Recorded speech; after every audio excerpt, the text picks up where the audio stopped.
My name is Lebo Kekana. I'm a visual artist, curator, and gallery director for Faded Art House, which is an nomadic gallery. I'm one of the curators for RMB Latitudes, which is an art fair in South Africa. So my curatorial practice merges with my artistic practice. So it's one I like to think of as space making, in which I create the objects that exist in the space, and they also exist as art forms.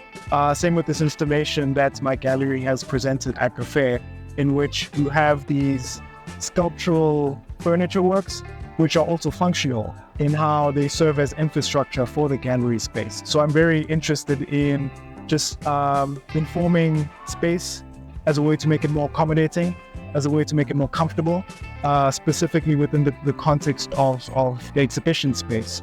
So this installation specifically speaks to the idea of how architecture and how the spaces that we make up can serve people better and hold people better. And with this work specifically, it's inspired by Nguni aesthetic values. So I'm trying to really reference tradition, but in ways that exist within a kind of contemporary lifestyle.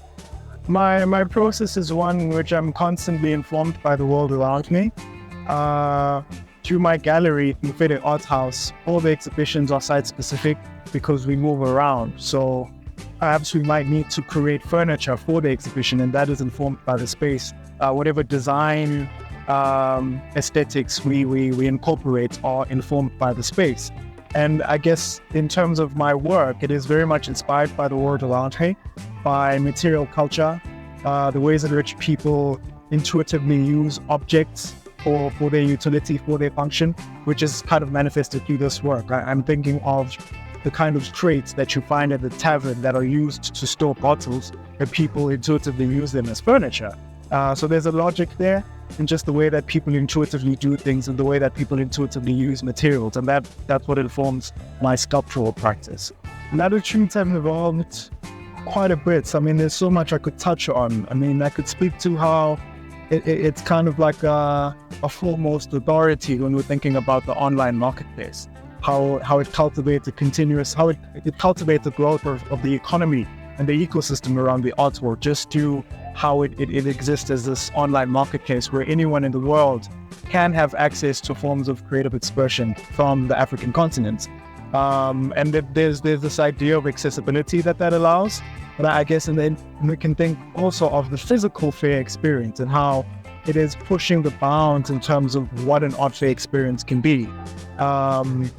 It's moving past the idea of perhaps four white walls, I might say, to creating an experience that is in conversation with the natural world, one that draws from the architecture of the space to create a more holistic, a more immersive experience, I might say. I think that's pretty special. I think it allows for an openness, and it's also cultivating critical engagement to consistently and continuously critique and question and innovate, to think of more and better ways in which what we call the arts world can function specifically within this context to serve our context better.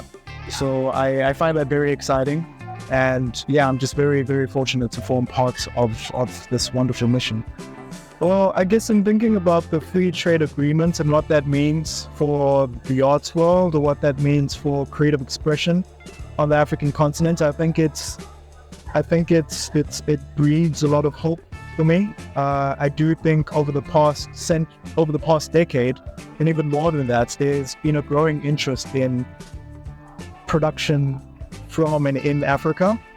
I think so much of modernity has been defined by the West, and what things like this treaty does in terms of encouraging a kind of cross-border engagement amongst African countries, I think it can only be a good thing. I think it's about time that universal technologies, universal structures, universal systems like the gallery space are truly informed by their context, and in this case are truly informed by the ways of being and making that originate from Africa, so that they can truly contribute to growth on this continent that is driven by people who are on this continent. So I think it allows us a kind of agency, and it allows us to truly adapt, modify the systems that we use so that they can better serve us. And by us, I'm referring to Africa broadly.